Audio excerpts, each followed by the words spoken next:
daan ng krus at paglusong sa sakripisyo. Mayroon pong immersion na mangyayari. Hindi lang po basta tayo nagdadaan ng krus. Minsan kasi, nakapag-pilgrimage na po ba kayo? Bisita iglesia na kayo, yung parokya? Minsan kasi, nagbibisita iglesia lang tayo, pero lalo tingin pag madami yung pinuntahan, alam nyo, experience kapag madami yung pinupuntahan ng mga parokya, ang pinupuntahan lang mga CR, lalo't paihi yung mga matatanda, Tapos yung mga mahaba pa yung pila sa CR, pero sa estasyon tapos na. Kaya yung iba pagkatapos mag-CR, lilipat na ng parokya, lilipat na ng estasyon. Minsan hindi natin nauunawaan yung daan ng krus. Amen? Pero ano po ba itong daan ng krus na ito? Pagpapakita po sa atin na ang daan ng krus ay daan natin ng pagpapakasakit at sakripisyo. Kaya nga po tayo nagdadaan ng krus kasi pinagninilayan natin yung pagpapakasakit ng ating Panginoong Kristo. Kaya nga po pag nag-iistasyon kayo, hindi ko alam, meron dito, yung mga daan ng krus sa simbahan, nakikita natin kung paano si Jesus nagpapakahirap, paano siya nagpakasakit, paano namatay, at paano muling nabuhay. Amen? Kaya lang po minsan, mag-iingat din kayo.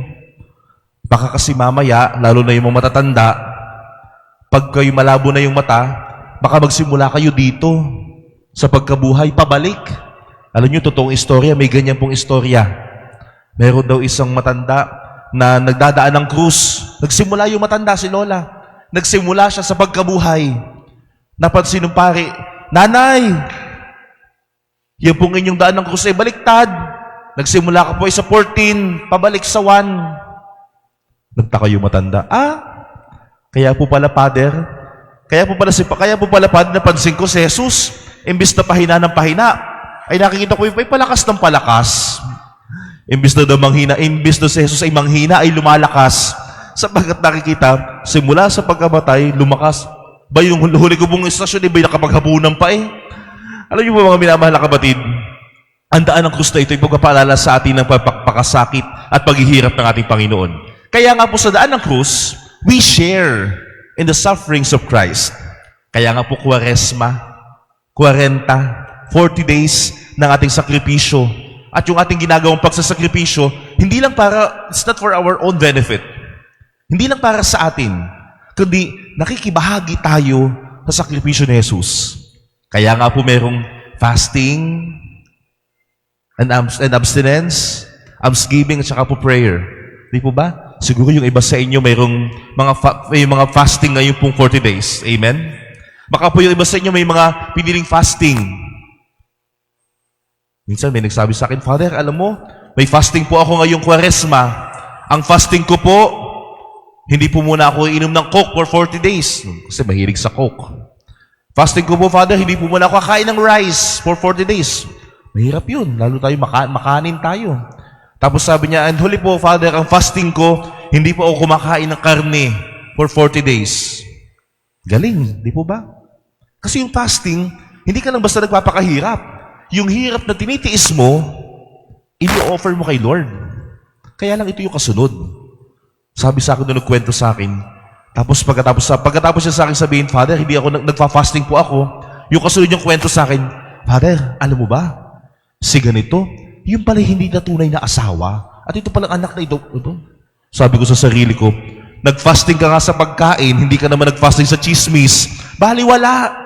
Kaya nga po, my dear brothers and sisters, kung meron lang po tayong magandang fasting na gagawin ngayong Kwaresma, yung fasting ng paggawa ng kabutihan.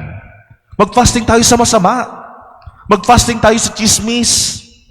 Mag-fasting tayo sa paninira. Mag-fasting tayo sa pag-iisip ng masama sa ating kapwa. Mag-fasting tayo sa pag-iisip ng masama sa mga kasamahan sa simbahan. Di po ba? Kasi madalas, kung sino pa yung mga taga-simbahan, yung pa yung nag-aaway-away. Kung sino pa yung mga taga-simbahan, yung pa yung hindi magkasundo. Amen? Bato-bato sa langit, ang tamaan sa pool. Amen? Kaya nga po, sa ating pong ginagawang pagdinilay na ito, kung meron po tayong fasting sa paggawa ng masama. Kasi po, madalas, ang season of Lent, we make a lot of excuses. Di po ba? Father, ako naman po ay senior na. Hindi naman ako magfa-fasting kasi nagagamot ako. Ang dami kong maintenance. Father, ako naman po ay senior na. Hindi naman ako, pwede po, bawal ako hindi kakain ng karne. Kahit Friday. Father, ito naman po ay bata pa. O kaya, Father, nakakain ako ng karne tuwing Friday. Nung Friday. Anyway, mag-rosary na lang ako. Pwede namang excuse na lang muna ako. My dear brothers and sisters, the season of Lent is not a season of excuses, but a season to choose goodness. Hindi tayo exempted doon. Di ba kasi minsan sinasabi natin, ay, yung fasting naman hanggang wala pa namang senior, okay pa. Pero lahat po tayo hindi exempted na dapat gumawa tayo ng mabuti. Gumawa ng tama. Sino sa atin kumain ng karne nung Friday? Ate, nakakain ako ng karne nung Friday. Anyway, mag-rosary na lang ako. Yung abstinence, hindi lang po yan basta practice ng simbahan. It is a training sa atin. Kasi kung kaya mong hindi kumain ng karne sa isang araw, sa loob ng isang linggo, kaya mo din umiwas sa kasalanan sa isang araw. Para po bang tinitiis mo din umiwas sa masama? Tinitiis mo hindi gumawa ng kasalanan? Training po natin yun. Eh kasi tayo minsan proud pa. Father, hindi ako kumain ng karne nung Friday. Magkano yung kilo ng karne ngayon? Nasa 300, di ba? Hindi nga kumain ng karne. Kumain naman ng seafoods. Nasa 800 yung kilo. Mas mahal pa. Yung tinitipid po natin sa fasting and abstinence, itinutulong sa nangailangan. Yung ating pong tinipid sa sakripisyo, ibinibigay sa nangailangan. Kaya nga po yung next slides po natin. Please, ito po sa atin pong daan ng krus ni Kristo, paglusong sa sakripisyo ni Jesus. Paano po ba tayo lumulusong sa sakripisyo ni Jesus? 3 bagay. Magnilay, magdasal, magbago. Reflect, pray, and renew. Magnilay, reflection. Minsan po kasi, ito yung kulang sa atin. Remember, a person without self-reflection never changes. They just get older. Ang isang tao hindi nagdinilay, hindi nagbabago, tumatanda lang. Kaya kahit matanda na tayo, hindi natin sasabihin mature na tayo. Kung wala tayong pagdinilay, at ano ba yung pagdinilay? Pagtingin sa sarili. Kaya nga, di ba, tinuturo natin, pag humarap ka sa salamin, nakita mo yung sarili mo, you call that reflection. Ay, ang problema po kasi ngayon, mas madalas nating makita yung mali ng iba. Nakafocus tayo sa kung paano magkakamali yung iba, hindi sa sarili nating pagkakamali. Kaya nga po yung gospel kanina, di ba, sa ating pumisa, narinig natin, nagkamali siya, pinatawad siya. Pero nung nakakita siyang may nagkamali sa kanya, yun ang focus niya, hindi kung paano siya pinatawad. Minsan tayo ganyan. Minsan bakit tuwang-tuwa yung mga chismosang pag-usapan yung mali ng buhay ng ibang tao? Because somehow, pakiramdam nila, mas mabait sila kaysa doon. Bakit po tuwang-tuwa tayo pag-usapan yung pagkakamali ng ibang tao? Kasi pakiramdam natin, mas mabuti tayo kaysa sa kanila. Nalilimutan natin, lahat naman tayo makasalanan. Nalilimutan natin, lahat tayo nagkakasala. Kaya nga po, ang bilis natin kita ninyo, ang dali nating makita ng mali, ang hirap nating makita ng tama. Pagka may achievement yung ibang tao, ang hirap nating maging masaya. Halimbawa, ay, yung si sister, may bago na naman bag, ay, utang na naman siguro yan. Hindi ka maging masaya. Di ba nilalait natin? Minsan kahit pa nga tayo mga nagliligo sa simbahan, ganun pa nga tayo eh. But, kung tayo pa may pagninilay, handa mong tanggapin kung sino ka. Handa mong tanggapin kung ano ka. Therefore, hindi mo kailangan ikumpara yung sarili mo. Alam niyo po, isang reason kung ba't hindi tayo maging masaya, kasi lagi tayong nakatingin sa kung anong meron ng iba. Minsan may nagsabi sa akin, Father, hindi na muna ako magsisimba. Bakit? Eh kasi po yung kapitbahay ko, hindi naman nagsisimba. Tumatama po sa wedding eh. Tumbok na yung sahod pa. Aba, inggit na inggit eh. Di mo ba? Kasi nakatingin tayo sa blessings ng ibang tao eh. At kung nakatingin tayo palagi sa blessings ng iba, never po tayo nagiging masaya. Never tayo makukontento. Hindi natin makikita yung sarili nating pagkukulang. Wherein in this recollection, ngayon, lalo tigit ngayon po panahon ng Kwaresma, subukang pagnilayan at tingnan yung sarili. Tingnan po natin yung sarili po nating kahinaan. Eh kasi ngayon yung kahinaan ng iba, pinagpipestahan natin eh. Pansinin nyo? Sino po sa inyo nakakapanood ng mga lumang comedy nung una, yung kila Dolphy? Kaila Balbalo. Di ba? Iba yung way nila ng pagpapatawa. Nakakapanood po kayo nun.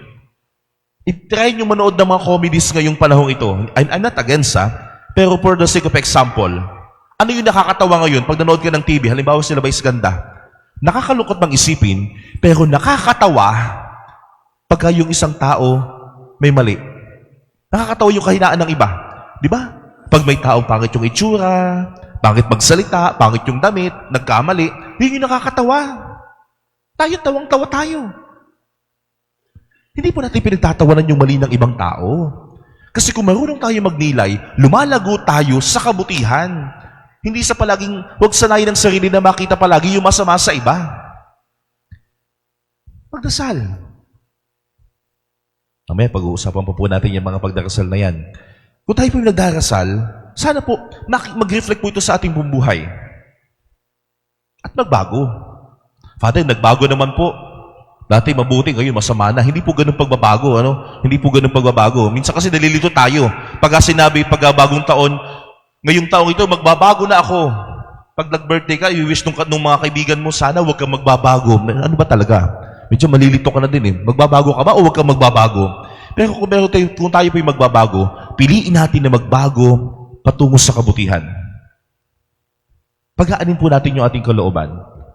Next po natin. Hindi gumagana itong... Next. Touchscreen yan eh. Wala, hindi na nag-next. Anyway, sa ating pong recollection na ito, makikita po natin na, sige po, next na. Ito po yun. Jesus first took bread, blessed it, and said, "Take, eat." And then took, "Drink from it, all of you." Kasi iisa tayo eh. Kaya nga po yung tanyo yung next slide po na yan. Next slide, please. Dito tayo tatagal pala. Let us build bridge, not walls. Kung tayo nagkakaisa, lalo tigit tayo bilang parokya, lahat naman kayo nagsuserve sa simbahan, hindi po tayo gumagawa ng pader. Ginagawa natin tulay. Kasi nga sabi ni Jesus, tayo maging isa. Halimbawa, panahon na naman ng mga pilgrimage. May lalapit dito, may mga darating na bisita. Tinarayan ninyo, sinungitan ninyo. Anong sasabihin ng bisita? Ay, ano ba naman yung mga taga-simbahan ang sasama ng ugali? Hindi naman kayo eh. Anong daladala ninyo? Taga-simbahan. Pangalan ng simbahan. Hindi po tayo lang. Kaya nga po, we don't make walls. We make bridge. Tulay. Tulay na mag-uugnay sa pamamagitan natin, ilalapit natin ng tao sa Diyos, ilalapit ng Diyos sa tao. Ito po yung goal natin. Kaya nga po yung next. Paglusong. Una po nating paglusong, paglubog. Paglubog means immersing, pakikibahagi, nakikiramdam. Pag tayo po yung lumulusong, tayo po yung nakikibahagi. At sa pakikibahagi, kaya nga po yung daan ng krus, paglusong sa sakripisyo ni Jesus, lumulusong tayo. Alam natin yung pakiramdam. Hindi po tayo manhid. Ang problema po, palagi lang tayo nakafocus sa sarili.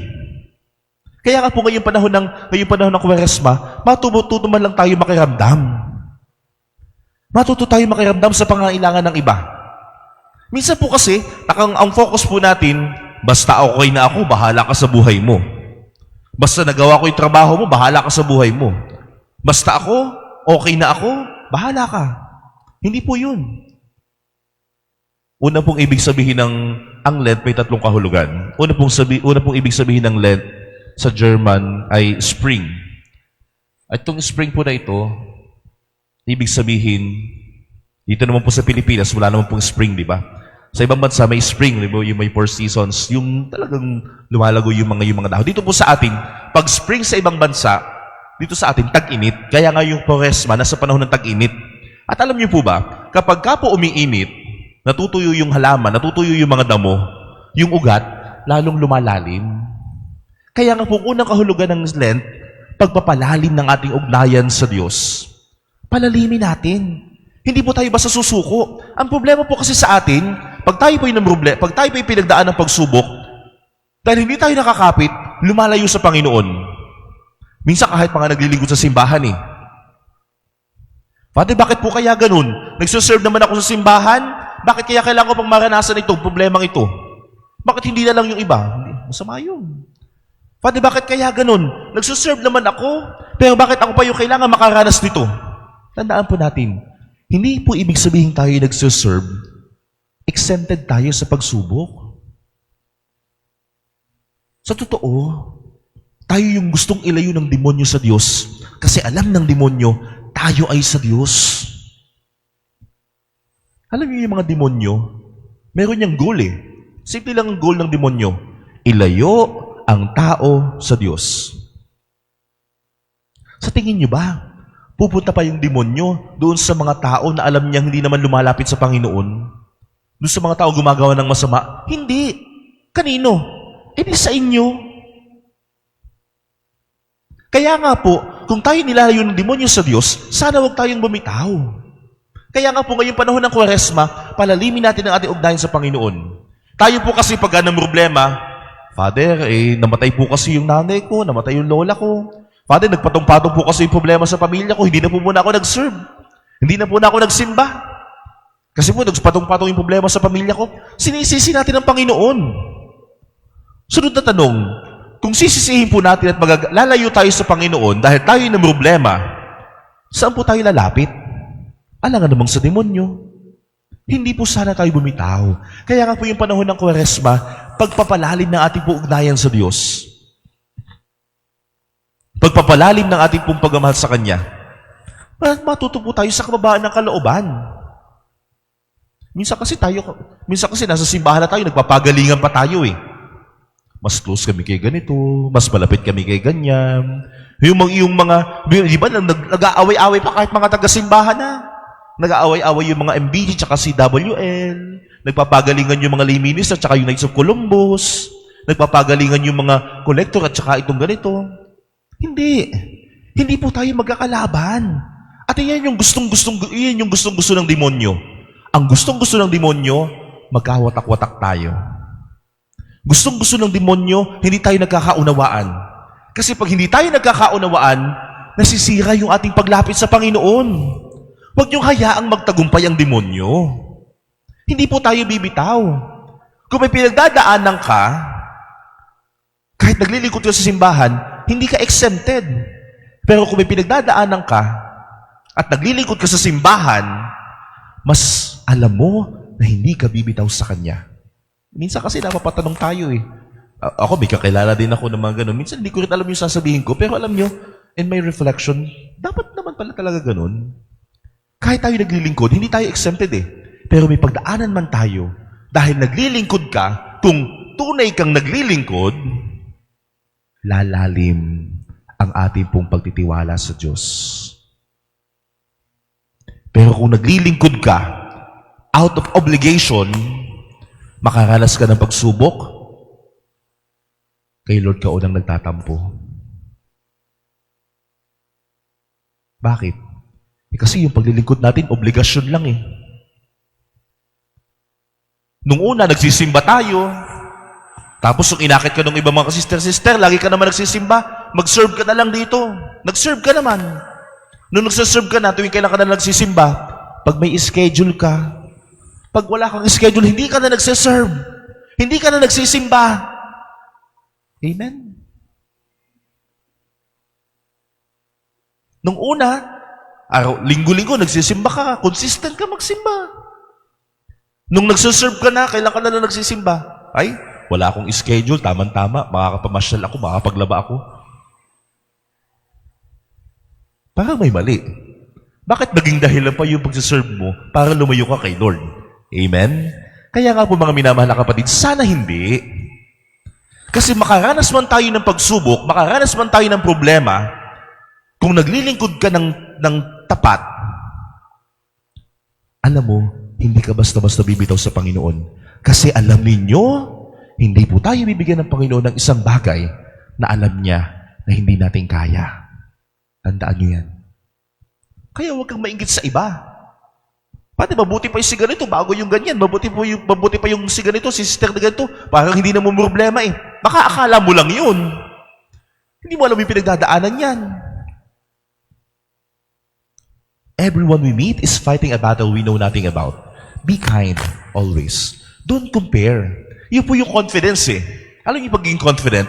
Confidence doesn't only mean na papasok sa isang kwarto, sa isang lugar, na pipiling mo ikaw yung pinakamagaling, ikaw yung pinaka-close, ikaw yung pinaka-active. No. Confidence ay pupunta ka sa isang lugar, sa simbahan, sa trabaho, sa school, that you don't have to compare yourself to anyone at all. Kasi confident ka, kung anong meron ka, alam mo, hindi ka pinababayaan ng Panginoon. Hindi ka pababayaan ni Lord. Sana po alam niyo yan. Magkakaiba tayo ng biyaya. Kanina, nagbigay ako ng recollection sa mga LGU. My topic there was about the parable of the talents. Magkakaiba po tayo ng blessings eh. Mayroong binigyan ng 10, may binigyan ng 5, may binigyan ng 2, may binigyan ng 1 lang. Tanong, unfair ba si Lord? No. Hindi unfair si Lord. Ibinibigay lang sa atin ni Lord yung isang bagay na alam niyang kaya natin. At yung bagay na hindi natin kaya, hindi niya binibigay. Hindi ka binibigyan na ng 10 problema kasi alam mo baka hindi mo kaya yan. Eh, ba't i-compare mo yung sarili mo sa ibang tao? Kung malalim ang ating ugnayan sa Kanya, then, hindi po tayo bibitaw. Pangalawa, pakikisawsaw. Alam niyo po yung pakikisawsaw, hindi po yung pakikialam ha. Tayo kasi mga Pilipino, mahilig tayo sa sawsawan. Di ba? Ang gusto natin palagi may mga... Yung pakikisawsaw, showing concern. Kaya nga po yung paglubog, pangalawang kahulugan ng paglubog, pagsawsaw, you dip in. Kasi alam mo, yung nakikiramdam kasi nararamdaman nila. Ito kasi yung kulang. Kulang tayo makiramdam. Kaya nga po yung pangalawang meaning ng lent sa Latin, lente. Ibig sabihin slowly. We need to slow down. Dahan-dahan. Alam niyo po kung bakit alam niyo po yung primary cause ng traffic? So, totoo lang, hindi naman talaga yung madaming sasakyan eh. Ang primary cause ng traffic, kasi lahat ng tao gusto mauna. Singitang-singitan kasi gusto dapat na kami yung mauna. At pag nagsingitan na, lahat nasa una na yun. Eh di barado na yung daan. We need to slow down. Ang buhay kasi napakabilis eh. Lalo ngayon. At dahil napakabilis, we fail to appreciate. Kaya nga po ngayong panahon ng Kwaresma, learn to appreciate yung mga tao sa paligid natin. Mga magulang na nandito, learn to appreciate yung iyong asawa. Baka mamaya, sobra na tayo na pagliligo sa simbahan, hindi mo na na-appreciate yung asawa mo. Learn to appreciate yung iyong mga anak. Baka mamaya, sobra tayo ng pagliligo sa simbahan, hindi natin na-appreciate yung ating mga anak. Learn to appreciate yung mga kapatid mo. Pag ibang tao, ang dali natin magbigay. Pag kapatid natin, hirap na hirap tayong magbigay. Amen? Bato-bato sa langit, ang tamaan sa pool. Pero mga minamahal na kapatid, learn to appreciate yung mga tao. Alam niyo po, ako po ay nasa 1 hour lang tayo, no? So napapahaba tayo. Ako po ngayon ay nasa Maryhill College. Ako po ay chaplain ng Maryhill. And ang aking pong exposure sa mga kabataan. Actually, itong month na ito, o sa isang araw, patagaytay na uli ako, nagpapa-retreat. Puro po ako retreat. Puro ako kabataan. And siguro blessing na din. Kasi nauunawa ako yung mga kabataan. Kaya nga po every time na magsasalita ako sa mga magulang na kagaya ninyo, I see to it na maiparating ko sa inyo yung nararamdaman ng mga kabataan. Hindi ko kayo kilala. Hindi ko rin kilala yung mga anak ninyo. Hindi ko rin kilala yung magulang ng mga bata na nakakausap ko. Pero alam niyo po, ang kabataan, ang daling panghinaan ng kalooban. Ang daling manghina ng loob nila. Totoo yan. Bakit? Yung hindi lang sila mapansin, hindi ma-appreciate, mawawalan sila ng gana. Kaya nga po itong panahon ng Kwaresma, learn to appreciate. Huwag natin pilitin yung isang bata sa alam natin hindi niya kaya. Siguro, sino po sa inyo may mga anak na nag-aaral pa? Elementary, high school, college. May mga nag-aaral pa po mga anak dito. May mga apo. Siguro may mga apo kayo na nag-aaral. Sige, baba na po ang kamay. Alam niyo po yung mga bata. Naniniwala po ba kayo? Wala naman po talagang batang mahina. Walang batang mahina. May kakilala ako. May 2 siyang anak. Yung isang anak niya, napakagaling. Ang galing sa math, ang galing sa science. Yung isa niyang anak, wala. Hindi siya magaling sa mga bagay na yun. Alam niyo yung magulang, laging favorite yung batang magaling. Tandaan niyo po, ang galing ng isang bata, hindi lang dahil magaling sa science, magaling sa math, hindi lang yan. Magkakaiba po ng galing ang mga bata. Pwedeng hindi sila magaling sa science o sa math, pero magaling naman sila sa talented naman sila. Pagtuunan natin ng pansin, hindi yung kung ano yung hindi nila kayang gawin. Pagtuunan natin ng pansin, ano yung kaya nilang gawin, doon natin sila suportahan. Nakatukod po kasi tayo sa mali eh. Nakafocus tayo sa hindi nila kaya. Kaya nga lumalayo sila sa atin. Learn to appreciate them. Iparamdam nyo yung pagmamahal, yung pagtanggap. Alam niyo maraming mga kabataan ngayon, pakiramdam nila, mas mahal po kasi nung magulang ko yung isa kong kapatid, mas favorite po kasi yun. Yung pong kapatid ko, mali yung ginawa. Ako, tama. Ako pa yung mali. Di ba? Yung po kasi kapatid ko na ganito, ay ganyan. Huwag yung sasabihin sa inyong mga anak na, mas magaling pa sa iyo yung kuya mo. Mas magaling pa yung ate mo, magaling pa yung kapitbahay natin, kailan ka magbabago. Doon alam ko yung nasa isipan nyo. Gusto nyo lang i-challenge yung inyong anak para magbago. But huwag nyo sabihin sa kanila yun. Please. Kasi ang dali nilang manghina. Ang dali nilang manghina. Huwag nyo i-compare. Sana po, kaya sumusunod yung anak niyo sa inyo, hindi dahil takot sa inyo, kundi dahil mahal kayo. Amen? Alam niyo po, 2 years ago, mayroong balita sa TV, isang grade 8 student, babae, nakakalungkot man, namatay kasi nakagat siya ng aso. Namatay siya sa rabies. Pero alam niyo po yung the saddest part, yung mas nakakalungkot, kaya namatay yung bata kasi umuwi siya sa bahay, hindi niya sinabi sa nanay niya kasi natatakot siya na baka siya pagalitan. Imagine. Kung yung anak mo takot sa'yo, lalayo yan. Alam ko, yung mga bata gusto lang nating ituwid, itama, kahit yung mga apo. Pero huwag niyong iparamdam na hindi niyo sila tanggap. Minsan may nagsabi sa akin, Father, alam mo yung anak ko na ito, isang tingin ko lang dyan, isang sutsut ko lang dyan, sumusunod yan, takot sa akin yan eh. Mind you, hindi mo nakaka-proud yun. Hindi kaya sumusunod yung anak mo sa'yo kasi takot siya sa'yo. Sana, kaya sumusunod yung anak mo sa'yo kasi ramdam nila, magkamali man sila, ikaw bilang magulang, yung unang uunawa. Hindi ikaw yung unang huhusga. Huwag mong iparamdam sa kanilang kalaban ka. Amen? Alam niyo, nung kami mga bata, kami po'y 3 lang magkakapatid. So, nung kami po'y mga bata, kami po napapalo din, syempre, yung mga bata naman napapalo, no? Pero pag kami po'y napalo, nung kami bata, at least sabay-sabay kami, hindi isa lang. At pagkatapos po naming paluin, pagkatapos kaming mapalo, alam niyo palaging ipinapaliwanag sa amin, bakit ito ginawa sa'yo? Pinalo ka kasi, ito yung ginawa mo.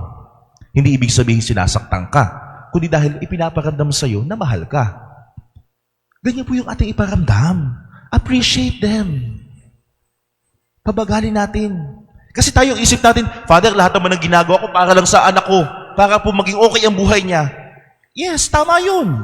Kaya lang, yan din ba yung nasa isip niya? Baka pag sinasaktan mo siya, baka pagka malayo ka sa kanya, hindi mo siya sinasamahan, ang pakiramdam niya, hindi niya iisipin bilang anak na, kaya naman wala yung nanay ko, kaya wala yung tatay ko, kasi nagtatrabaho siya para sa akin. Hindi yun ang iisipin niya.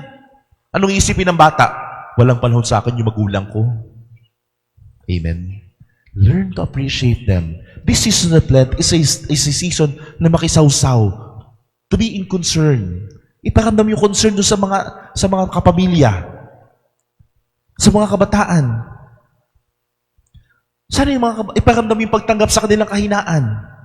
Yung mga kabataan naman, sana iparamdam yung pagtanggap sa mga magulang. Minsan kasi akala ng mga kabataan yung magulang, ATM machine, hingaan lang ng pera. Pag hindi kayo nabigyan, sumasama ang loob. Pag hindi nasunod yung gusto, sumasama yung loob. Tandaan natin, kung kayong mga bata nasasaktan, pag kayo hindi binigyan ng pera ng inyong mga magulang, alam niyo ba, may mga magulang na mas nasasaktan pag hindi makapagbigay sa kanyang anak. Kasi pakiramdam nila, wala silang kwentang magulang. Lalo na kung ipapangutang pa nila yung ibibigay sa inyo. Tayo yung mga kabataan, pagka hindi binigyan, pagdadabugan, sasagutin. Ang recollection po na ito, para ma-realize natin, pwede naman tayo maging mabuting tao. Piliin natin na maging mabuti. Magsimula sa atin yung pagmamahal. Minsan may nagsabi sa akin, Father, ipag-pray mo nga po ako, sana matagpuan ko na yung Mr. Right. Yes. Yung mga senior dito, tsaka yung mga biyuda, huwag yun ang hilingin yun, ha? Baka hinihiling nyo pa yun. You know what? Love is not finding the right person. Love is becoming the right person. Kayo yung maging tamang tao sa pagmamahal. Kayo yung maging, huwag niyong antayin. Father, hindi ko po yung natatawad yan. Hindi naman nahingi ng tawad eh. Father, hindi ko po ginagawa na mabuti eh. Sama-sama naman ang ugali niyan eh. Huwag nating antayin sa iba. Magsimula sa atin. Kaya nga po yung next na meaning ng let. Ano nga ito? Pakikibahagi. Nagbabalik handog tayo sa tinanggap nating bahagi. Kaya yung next na meaning ng lend, yung lend, past tense ng, sa English, lend. May nagpahiram. Nagbabalik handog tayo kasi nakikibahagi tayo. At kung tayo binigyan, sana suklian natin ang kabutihan. Kaya nga po, ang mabuting gawa ay mabuting katiwala. Yun pa lang yung paggawa mo ng mabuti, kung meron tayong gagawin, ngayon pa lang, gawin na natin. Ngayon pa lang, isabuhay na natin. Ito po yung Kwaresma. Yung Kwaresma, magdala sa atin para maging mabuting tao. Mas palalimin natin. Kaya nga po, sabi nga ng isang obispo, Lent is our preparation to die. Kasi di ba, kaya tayo naghahanda ng 40 days para sa Pasko ng pagkabuhay. Makikita natin yung kamatayan ni Kristo. And Lent ay preparation natin na mamatay. At kung alam natin, kung kailan tayo mamamatay, anong gagawin natin? Nagpapakabuti tayo, di ba? Hindi tayo gagawa ng masama, di ba? At ito po yung ating pong gawin. Hindi makipagpayabangan, hindi makipagpataasan. Tayo kasi palaging payabangan eh. Kahit nasa simbahan, kahit naglilingkod. Again, hindi po tayo magkakalaban. Hindi tayo magkakaaway. Minsan may isang convention po ng mga taga-simbahan, alam nyo? Taga-simbahan na yun, nagkapayabangan pa. May taga-Luzon, taga-Visayas, saka taga-Mindanao. Nag-usap-usap sila. Sabi ng taga-Mindanao, yung laki ng simbahan sa amin, talo yung simbahan sa inyo. Sabi sa amin, yung pinakamalaking simbahan. Payabangan ng simbahan. Sabi ng taga-Mindanao, paano mo nasabi ng mga taga-Visayas, paano mo nasabing malaki yung simbahan ninyo? Sa laki ng simbahan namin. Yung pare, pag nagpakomunyon ng tanghali, natatapos, hapon na. Malaking simbahan yun, ano? Half day, nagpapakomunyon. Sabi ng taga-Visayas, mas malaki yung simbahan sa amin. Lita simbahan sa inyo. Bakit? Paano mo nasabi? Yung simbahan sa amin, yung pare, pag magsisimula magmisa, simula sa pinto. Bago makarating ng altar, pag nagsimula yung pare ng umaga, bago makarating ng altar, hapon na. Mas malaki yung simbahan noon na, layo na nilakad po noon, ano? Payabangan nga eh. Siyempre, sumugot yung Taga-Luzon, nagkataong Taga-Lucena, taga-Peña Francia pa. Simbahan namin naka-aircon. Sabi, umimik, ano ba liliit ang simbahan sa inyo? Mas malaki yung simbahan sa amin. Sabi ng Taga-Luzon, Taga-Lucena. Yung simbahan yung sinabing yan, tuklong lang yan, kahit yung pagsama-samahin nyo, ilagay nyo simbahan namin, kasya luog pa. Subayabang na, ano? Siyempre, alam nyo naman tayo mga Taga-Lucena, ano? Matalo na sa yaman, wala sa yabang. Sabi, bakit paano mo nasabing malaki simbahan sa inyo? Sa laki ng simbahan sa amin. Yung lalakada ng simbahan, pag may kasal, yung babae, simula sa pinto ng simbahan, sa sobrang hawa ng nilakad, bago makarating ng altar, buntis na. Buntis na daw pagdating ng altar, kasi sobrang laki ng simbahan eh. Saka naman, ano? Amen? Palakpakan naman ninyo ang mga taga-Capistrano. But you know what, my dear brothers and sisters, ang ating pong buhay, it's not about payabangan. Sabi ko nga, it's pababaan ng kalooban. Kaya nga yung next, ano ba next ito? Kaya sabi ko sa inyo kanina, para tayo makalusong sa sakripisyo ni Kristo, magnilay, magdasal, magbago. Pansin nyo, hindi yung pray, Prayer, almsgiving, and fasting and abstinence. May sinasakripisyo po tayo eh. Next po natin. It is your face, O Lord, that I seek. Hanapin yung mukha ng Diyos sa inyong kapwa. Huwag yung iparamdam yung impyerno. Di ba? Hindi pag nakikita mo yung kasama mo sa simbahan, para kang nasa impyerno. Hindi ganun. Tingnan nyo nga yung mga katabi ninyo. Sister, tingnan nyo nga yan. Mukhang Diyos ba yan? Amoyin nyo nga kung amoy Diyos. Diyos ko po ang amoy. Hindi po tayo pabigat. Hindi po sana tayo maging dahilan para yung iyong kapwa na naglilingkod sa simbahan, tama ding maglingkod. No. Ganyan kasi sa mga ministry, di ba? Halimbawa, yung mga lectors, yung mga acolytes, yung mga nagsiserve, yung mga duty sa collector, yung mga usherettes. Ay, sister, papalit mo nga ako ng schedule. Makakasabay ko pala si ganito eh. Ayoko makita pagmumukha niyan. Sister, papalit pala ng ganitong schedule. Ito pala yung si ganitong pala makakasama ko eh. Mamaya na lang akong hapon, sisimba. Kita nyo? Minsan yung ating pagsaserve, hindi naman dahil kay Lord. Yung pagsaserve natin, minsan dahil sa kasama. Pag hindi natin trip yung kasama, hindi tayo magsaserve. Ayokong kasama sa duty yan. Chismosa yan. Ayoko yung kasama sa duty kasi ganito yan. My dear brothers and sisters, yan yung gustong-gusto ng demonyo na tayo magkahiwa-hiwalay. Pag tayo magkawatak-watak. Pero ang panahon ng Kwaresma, iparamdam na lahat ay kamukha ni Kristo. Kamukha ng Diyos. Nagkakamali tayo, yes. Pero hindi sana tayo magkasala. Parang paborito nating dahilan, Father, tao lang naman, nagkakamali. Totoo namang nagkakamali tayo. Pero kung alam mong mali at pinili mo magkamali, nagkasala ka na. Ibang usapan na yun. Nilikha tayo ng Diyos na mabuti eh. Kaya nga po yung next nating slide. Lahat po tayo may kanya-kanyang krus. At may iba't iba po tayong paraan ng pagdadala nito. Kaya ngayong panahon ng Kwaresma, sana po, magtiwala tayo sa Diyos.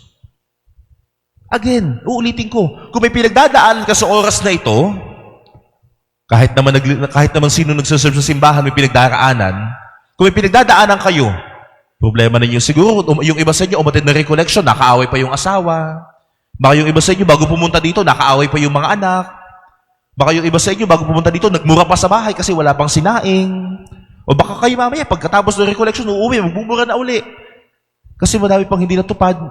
Alam niyo kung bakit po ang bilis nating maging magagalitin? Kasi hindi nasusunod yung ating gusto. Because we expect too much. Kasi cellphone nyo yan. Kasi yun yung nasa social media eh. Diba? Minsan may kakilala ako nung Valentine's Day. Nagrarad sa akin, Father, ba't kaya gano'n yung asawa ko? Hindi na ata ako mahal ng asawa ko. Hindi man lang ako binigyan ng flowers at saka chocolates ng Valentine's Day. Yung nakikita ko sa Facebook, yung mga asawa nila nagbibigay ng chocolate, nagbibigay ng flowers. Yung asawa ko, binigyan ako white flower lang. Pantanggal ng hilo. At least may flower yun, di ba? Kasi kinukumpare natin eh. Kaya din yung hirap natin maging masaya.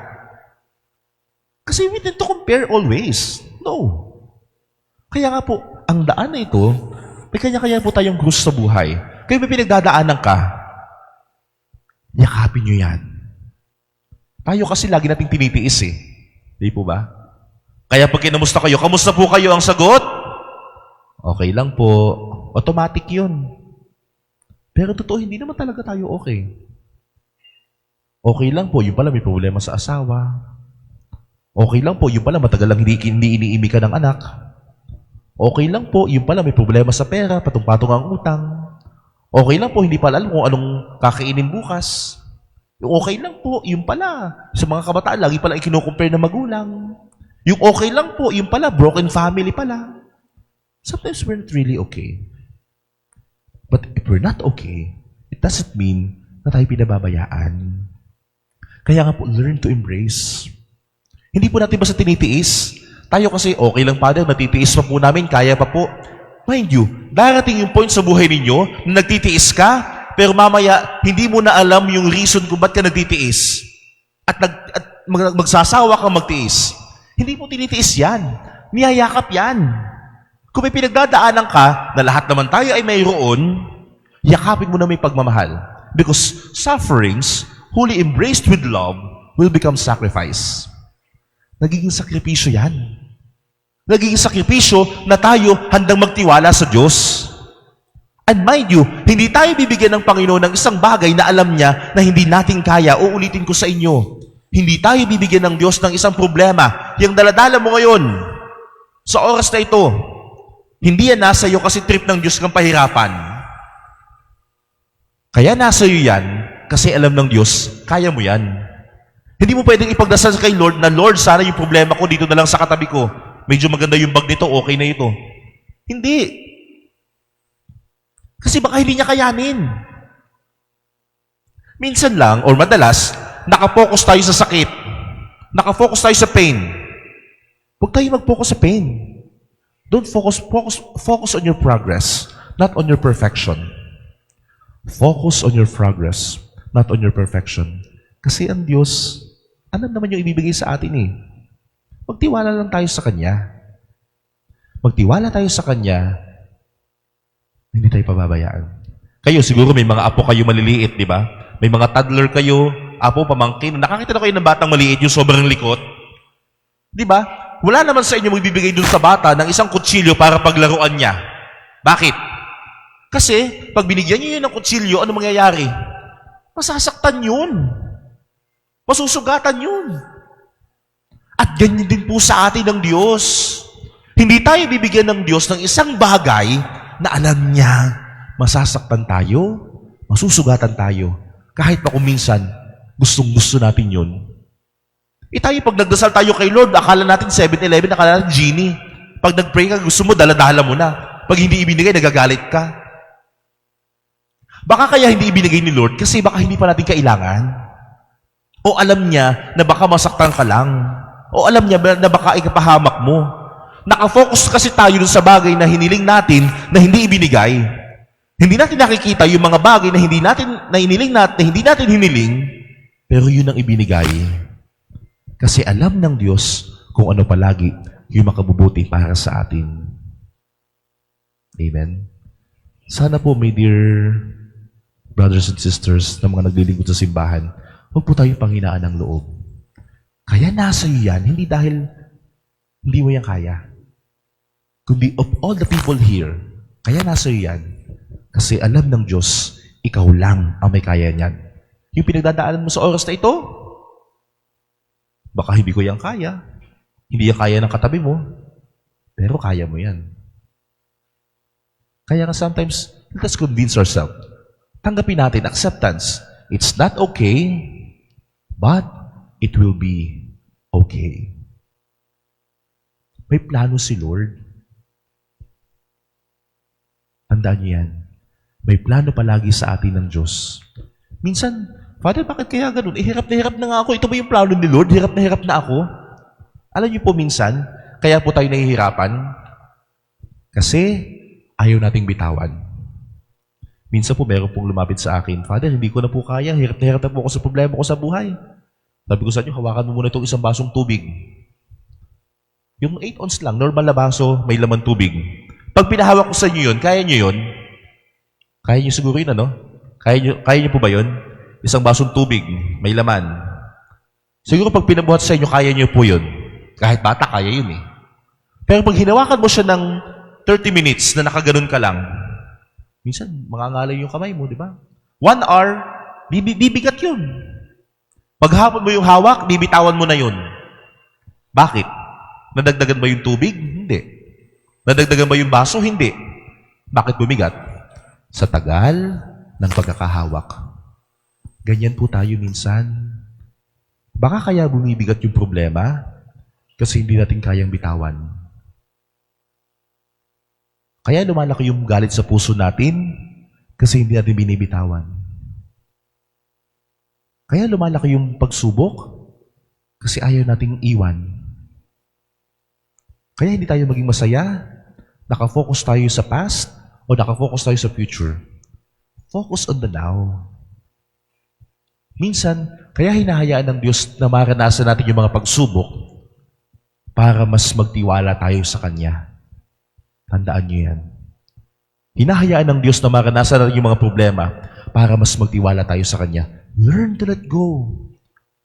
Kagaya ng gospel kanina. Kayo bumibigat sa atin kasi hindi tayo nagle-let go. Nag-let go na nga yung Panginoon doon sa gospel na 10 million yung utang. Siya, 500 yung utang sa Kanya, sinakal pa. Mahirap yun. Kung nakakita ka na may utang sa'yo, sasakalin mo. Learn to let go. Lalo na yung mga bagay na alam nating nagpapabigat sa atin. May plano si Lord. Huwag natin pahirapan yung sarili natin. Tandaan nyo, masyado maiksi ang buhay para gamitin at ubusin sa sama ng loob. Masyado maiksi ang buhay para gamitin nyo sa galit. Masyado maiksi ang buhay para gamitin sa tatampo. Minsan, hindi lang makasama sa picture, nagtatampo na. Hindi lang makasama sa GC, sumasama ang loob. Ay, nag-picture pala kayo, hindi nyo man lang ako isinama. Nagpapansit ka pala, hindi mo lang ako in-invite.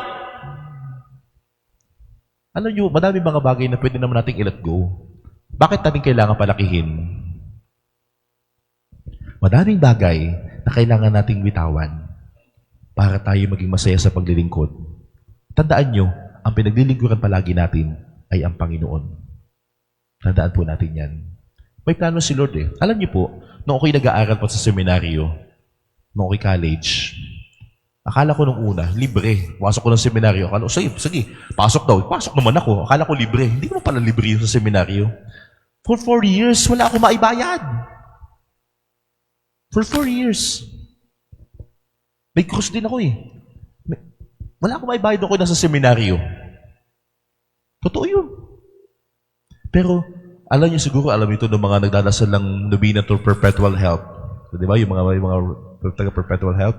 Yung Novena nun, tandaan niyo yun, yung maliit. Yung likod nun, meron dun, Prayer for Financial Aid. Gabi-gabi kong dinadasal yun. Pero I was about to leave na the seminary nun. Kasi sabi ko, ayoko na, wala naman. Pag may exam, midterms, prelims, finals, hindi po ako nag-review. Hindi dahil matalino ako.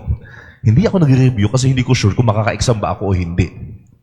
Kasi lagi akong pag-exam, pauuwiin, kukuha ng pambayad, babalik, wala naman akong dalang pambayad. Lahat ng promissory note, isulat ko na. May template na ako ng promissory note, ipiprint ko na lang. Kasi hindi naman ang ginagawa ko eh.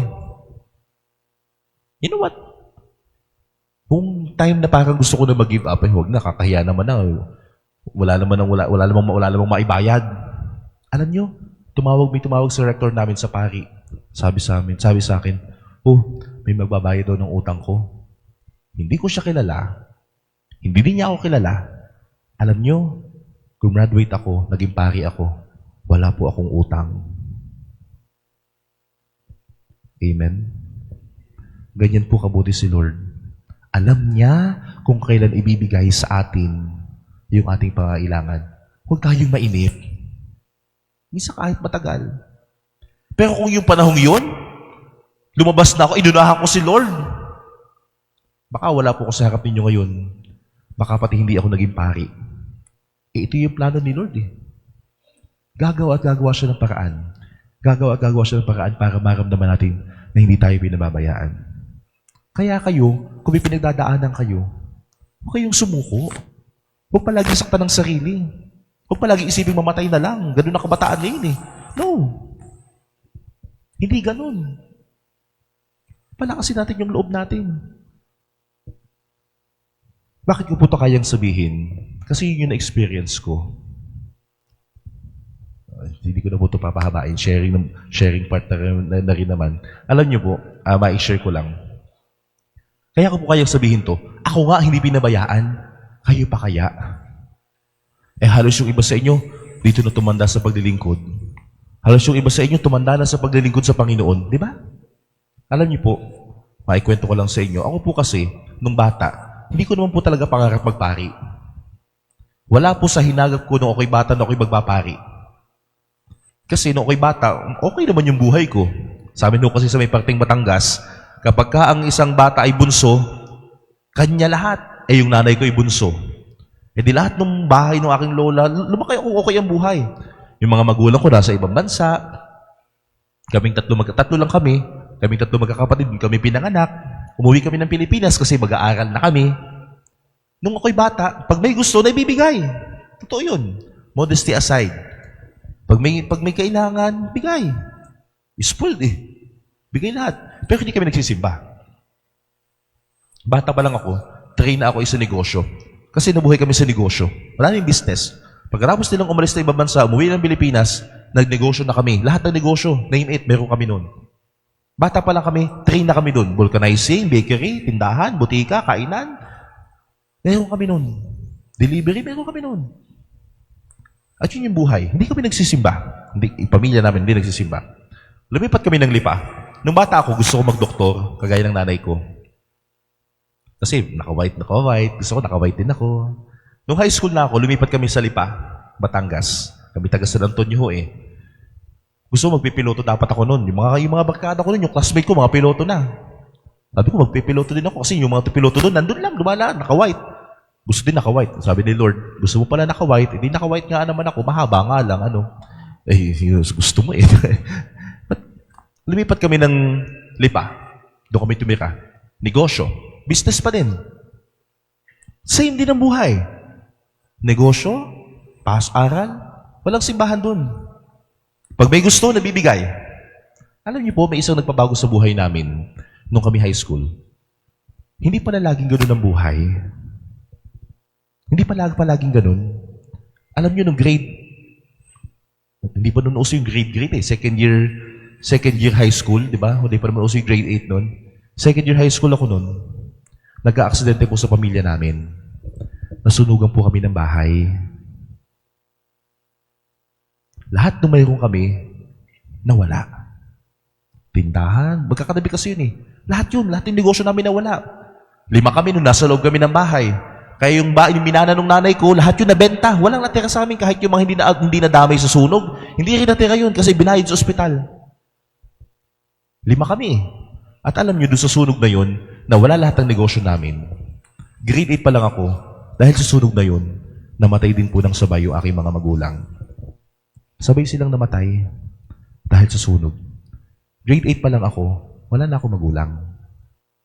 Ulila na po ako sa magulang. Kaya sinasabi ko sa mga kabataan, pagka po kayo nagtutok sa mga kabataan, learn. Na-appreciate nyo sila. Ako nga, hindi naman nagsisimba eh. Doon ko naman po naranasan yung kabaliktaran, ang hirap ng buhay. Lahat ng hirap ng buhay naranasan naman namin. Naranasan ko. 3 kami magkakapatid. Kinupkup kami ng tita ko, kapatid ng nanay ko. Yung tita ko na yun, may anak siya, Siyam. Lumagdag kami, 3. 12 agad kami. Biyuda pa yun. Wala naman trabaho. Alam niyo, ginagawa lang niyo nun, alam niyo yung Avon, yung may mga lotion, yung mga underwear. Nakatandaan niyo po yung Avon, yung Avon, di ba? Nagagano, kaya alam ko yung mga brochure nun eh. Yung kinukuskus yung pabango, tapos naamoy nyo, tinesting nyo ba yun? Nagawa nyo yun dati? Yung gagawin mo yung brochure. Bango ah. Anong pabango mo? Page 32. Kinuskus mo pala yung pabango mo sa sarili mo. Yun lang. Nagkataon yung titiyahin ko na yun, katikista. Siyempre, dahil kami tinigil, dala kami sa simbahan. Doon nagsimula. Doon ko naman po naranasan yung hirap ng buhay. Nung una, pagka kami nag-aaral, bigay ang lahat. Nung matapos kami masunugan, wala na akong mga magulang, ang hirap pala. Ang hirap pala. Uuwi kayo ng bahay, hindi para mag-aral. Mangangahoy muna kami kasi wala namang gasol. Doon ko naranasan mag-ulam ng toyo, bagoong, asin. Mahirap eh. Kinakahiya ko ba yun? Hindi. Kasi doon ko mas naunawaan yung hirap ng buhay. Doon pala ako hinanda ni Lord. Pinagpapasalamat ko bang namatay yung mga magulang ko? Of course not. Pero hindi nangyari yun. Malamang wala ako sa harapin nyo ngayon. Minsan pag may malaki tayong problemang naranasan, pag may mga kinuha si Lord sa buhay natin, hindi naman ibig sabihin pinabayaan tayo eh. Gumagawa si Lord ng space para magbigay ng mas malaking biyaya. Kaya pala nung panahon na yun, hindi ko man lang naisipang magtampo kay Lord. Though I have, so to say, I have all the rights na sisihin si Lord. Lord, wala na eh. Magtatampo na lang ako. Kinuha mo naman lahat na eh. Magpapakawalang yan na lang ako. Siguro kung ginawa ko yun, malamang hindi ako naging pari, baka pati natokhang na ako. Pero hindi eh. Hindi hinayaan ni Lord mangyari yun. Kasi may plano siya. Mind you, ako nga, hindi nagsisimba, hindi pinabayaan ni Lord. Eh ano pa kayo? Isasimbahan na kayo tumanda. Dito inalay na niyo yung sarili sa paglilingkod kay Lord. Ba't kayo mababayaan? Ba't kayo susuko? Huwag kayong sumuko.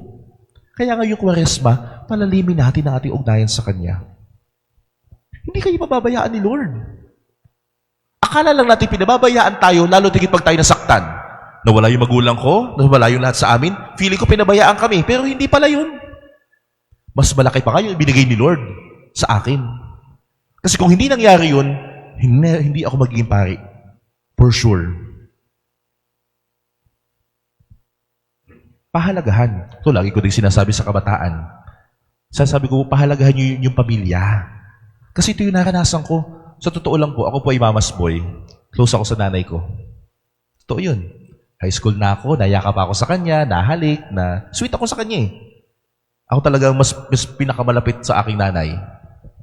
Alam nyo, hindi ko malilimutan yung gabi na na-aksidente kami.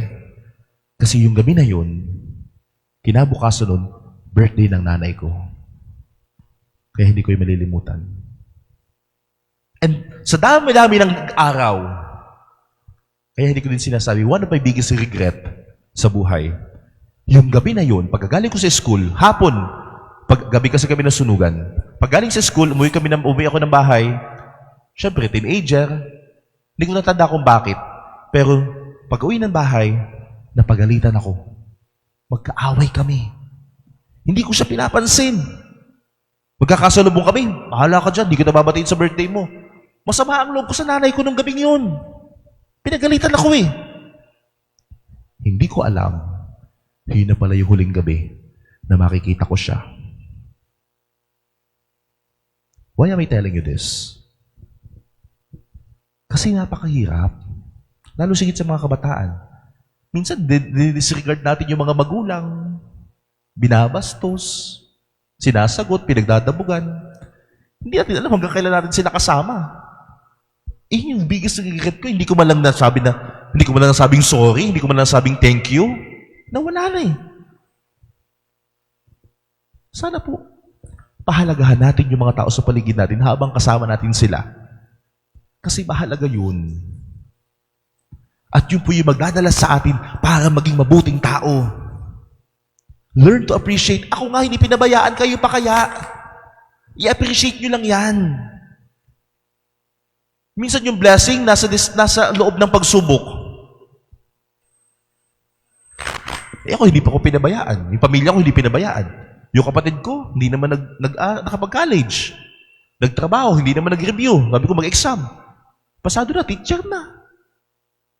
Yung ganun galing si Lord. Yung panganay namin kapatid, wala yung lahat sa amin. Nagkatrabaho na pala. Nakapag-asawa na, may sarili ng bahay. Ibig sabihin po ba nun natatapos yung problema? Hindi. Pero, sanayin natin ang sarili natin na nagtitiwala sa Diyos. Kasi kung hindi mo sasanayin ang sarili mo na magtiwala sa Diyos ngayon, pag nakadanas ka ng problema, hindi ka din magtitiwala sa Kanya. Pero, kung sanay ka magtiwala sa Diyos ngayon, anumang problema yung dumating, bali wala. Kasi nagtitiwala ka pa din kay Lord. Amen? Yan po yung ating tandaan.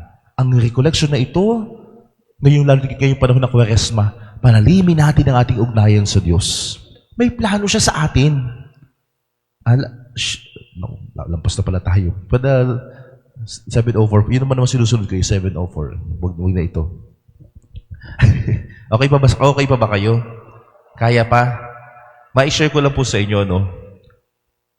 Ngayon po kasing panahon ito, ako ay nagpapa-retreat. Mga 2 taon, tatlong taon na po ako nagpapa-retreat ng mga estudyante. Alam nyo, 2 years ago, meron akong binigyan ng retreat, estudyante namin sa Maryhill, sa Tagaytay. Grade 12 na siya nun. You know what? She was so down. Siyempre, nagkumpisal. Hindi ko naman sasabihin ko ano yung kinumpisal. Pero, alam niyo yun, Bigat na bigat siya sa nararamdaman niya. As in, gusto niyang sumuko. You know what? After that confession, para siyang nagliwanag. Naging masaya. Parang naunawaan niya lahat ng bagay. I'm so happy for her. Tanda ko siya. Nung nakaraang week, last Saturday, ako po yung nagpa-recollection sa Tagaytay. Again, mga bata pa din. Kailangan ko umuwi ng Lucena. Kasi meron ako misa ng alas 3. So, biyahe na ako ng after recollection, alas 2, mga 2:30, nandito na ako. Biyahe na ako pa uwi. Kasi, alas 3, meron akong funeral mass sa katedral. Alas 4, meron akong misa sa ospital, sa UniHealth. Alas 5, meron akong misa sa Abida. Alas 6, meron akong subdivision sa Wellmanville, dun sa amin, sa may Abida. Ang daming schedule. Alam niyo ba, prior than that, meron tumawag sa akin, isang samahan po ng dito sa Lucena. Meron silang spiritual formation sa mga mga young girls. Sabi sa akin, Father, pwede ka po bang magpakumpisal? I declined. Naku, hindi po ako pwede kasi po ako yung nagpapamay-pa-retreat. Ako po pag-uwi ko po ng Sabado, ang dami ko po mong schedule, yung, as I had mentioned earlier, ng ganito, ganyan-ganyan. Sige. Alam nyo, while I was driving pabalik, nung Sabado na yon, tumawag si Father Bien sa katedral. Father, pwede bang ilipat mo yung alas 3 ng alas 7 kasi nagka-emergency daw, hindi daw muna pwedeng misahan ng alas 3 yung patay. So sa isip ko, tamang-tama. May isang oras pa ako para matulog, magpahinga. Kasi mayroon pa akong alas 4, alas 6, alas 4, alas 5, alas 6, at may alas 7. Tamang-tama. Pagka-uwi ko, tumawag uli. Father, pwede ka bang magpakumpisal? Alam yun, nandun ako sa pag-iisip na, ipapahinga ko ba? Ikukumpisal ko na lang. Papakumpisal ako. Hanggang sa I found myself driving, pumunta ako. Hindi na ako nagpahinga. Nagpakumpisal ako dun. Meron 60 young girls na mangungumpisal. 3 kami nang papakumpisal. May 2 matandang pari. 3 kami dun sa room. Hindi namin kita kung sino yung mangungumpisal kasi lahat nasa labas. Random pinapapasok isa-isa. Alam nyo, may isang umupo sa tabi ko. Isang dalagitang babae. Alam niyo yung emo? Yung itim yung eyeliner, itim yung eyeshadow, itim yung lipstick, may hikaw sa ilong, may hikaw sa labi, itim yung cutics, nakatakip yung muka. Ang familiar kayo doon? Umupo sa tabi ko. And you know what? Pag-upo niya sa tabi ko, totoong istorya ha, pag-upo niya sa tabi ko, umiyak na siya. Kasi siya yung babae na pinakumpisal ko 2 years ago. She was the same girl na pinakumpisal ko 2 taon na nakalilipas. Sabi niya sa akin, ang huli ko pong kumpisal ay sa inyo 2 years ago. Tanda ko siya. Kaya pala hindi ko na siya nakita. Mas mabigat. Mas mahirap. Alam mo sabi niya? O kaya siya umiiyak. Siyempre, hindi ko naman sasabihin yung kasalanan. Pero sabi niya sa akin, kaya siya nandun kasi she's trying to find meaning sa mga ginagawa niya. Lumapit siya. Yun yung spiritual formation. 3 days yun. Friday, Saturday, Sunday. Friday pa daw siya nandun. And nung Saturday, ayaw na niya. Kasi hindi niya maramdaman yung pagmamahal ni Lord. Sabi niya sa akin, in verbatim, hindi ko nung pumaramdaman yung pagmamahal ni Lord. Hindi ko maramdaman. Hindi niya ma-feel.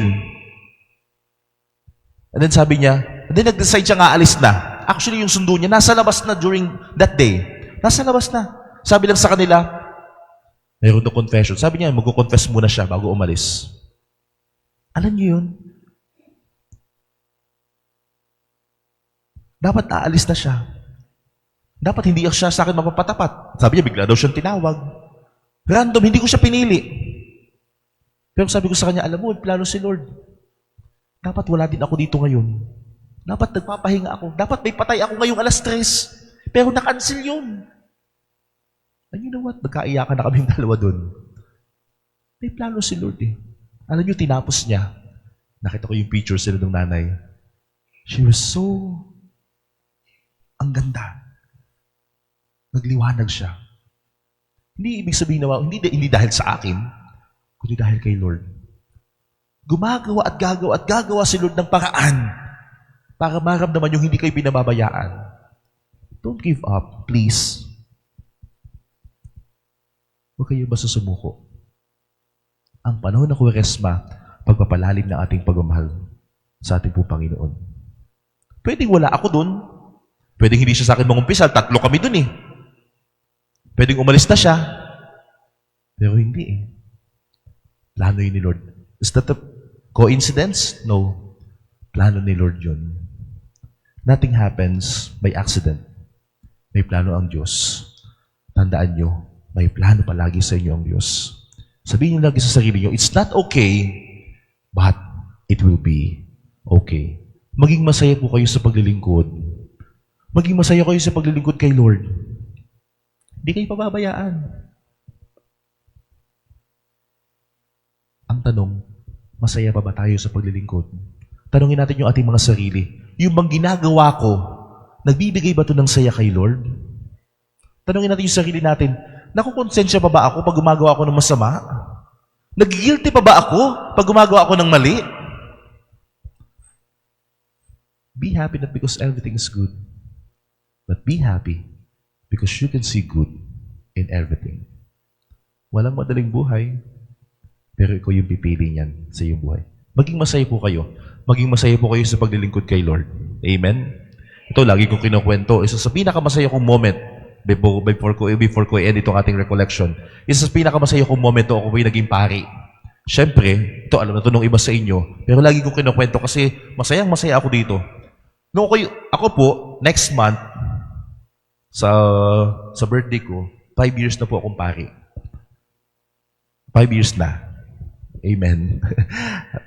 Alam niyo, nung unang taon ko po sa pagkapari, siyempre, ang bili ng lola ay makikisama. So ako, nakikisama. Before I end this recollection, okay?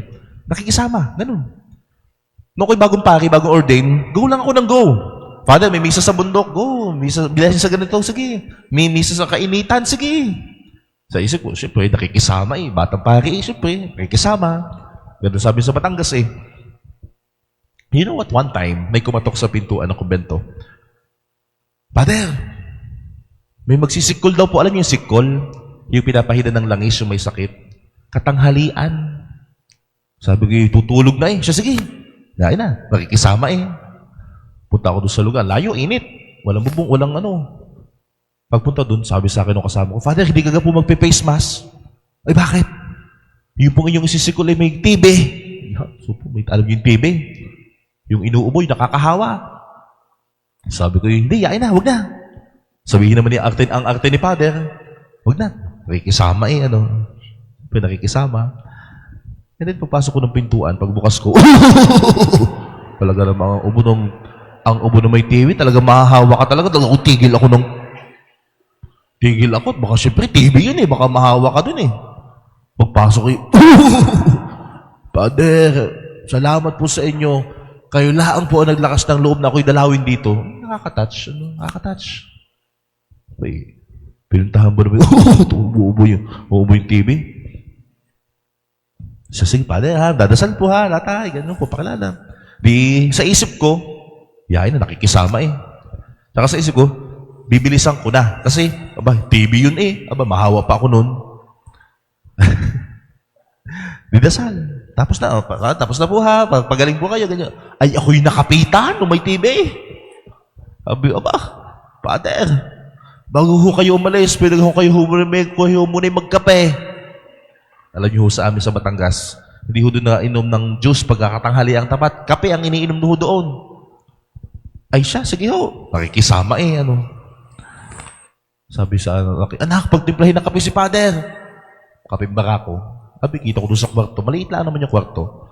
Ay iisang tasa. Ay kinuha si tasa. Niluglug ang ganyan. At nilagyan ng kape. Iyan. Kung siguro tasa na may TV, ay ipinainom sa akin. Siyempre, nakikisama eh. Alam, mag-inerte. Pagbigay sa akin, yan, hawak ko ngayon si tasa. Saan ako ngayon iinom din eh? Siyempre, mahirap na. TV eh. Ay, nakikisama eh. Pag ako hindi niya uminom sa labi, akala mo naman kami nag-lips-to-lips na may TV, ano? Pag sa kabila, baka naman kaliwito ito may TV pag gayon uminom. Pag doon sa isa, alam niyo kung saan ako uminom? Dagay yung tasa, dagay may tangkay. Dagay yung tangkay, may konting awang, gayon. Kita niyo yung mga tasa ninyo? Di ba? Doon ako uminom sa may tangkay. Ay, siguro naman ay walang iinom sa tangkay. Ako'y pagayon na. Ako'y pasimple, pagayon pa. Siyempre, nakikisama eh, ano. Eh, di ko inom. Paubos ko na sa kape. Paubos ko, lumabas yung anak.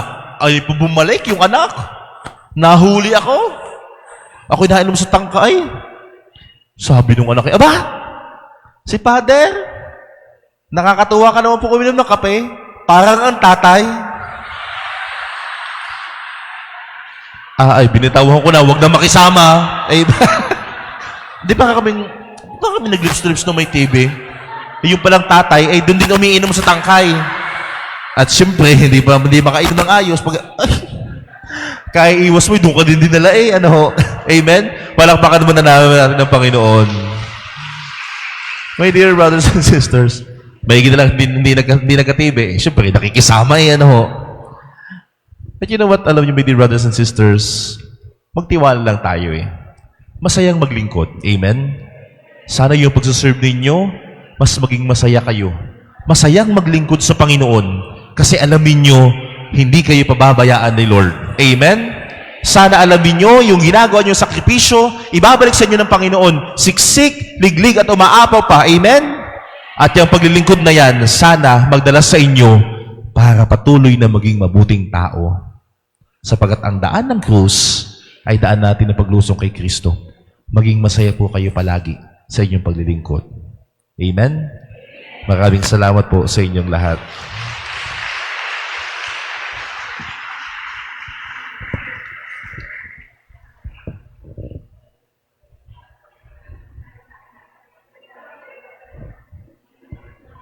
Salamat kay Father Rolly. Very inspiring ang kanyang sharing sa atin, lahat ang kanyang buhay, na pinagdaanan kahit na napakahirap na buhay, pero naging faithful pa rin sa Diyos. Di po ba, Hindi siya umurong, kundi nagpatuloy. Naalala ko tuloy ang Prex, nung ako'y batang pari pa. Laging nung kami sa Malikboy, ang laging line tag, tagline pala, tagline ng Prex, Prexman, walang iwanan. Sapagkat ganyan tayo sa Diyos. Tayo laging naglilingkod sa Diyos. Kaya sana, na-inspire tayo lalo at napalakas tayo sa ating pananampalataya ng napakagandang sharing at tunay na buhay ni Father Rolly. Sino makakapantay sa ganun? Ako kaya ang masunugan, ako ay mababaliw na, pero siya ay nakita niya ang daan ng Panginoon. Tayo, di pa tayo sinusunog. Nasuko na agad tayo. Kaya, gulang tayo para sa Panginoon. Palakpakan rin natin si Father Rolly. At bilang pasasalamat natin sa kay Father Rolly, hindi sinasama yung isa. Kaya tinuro ko na.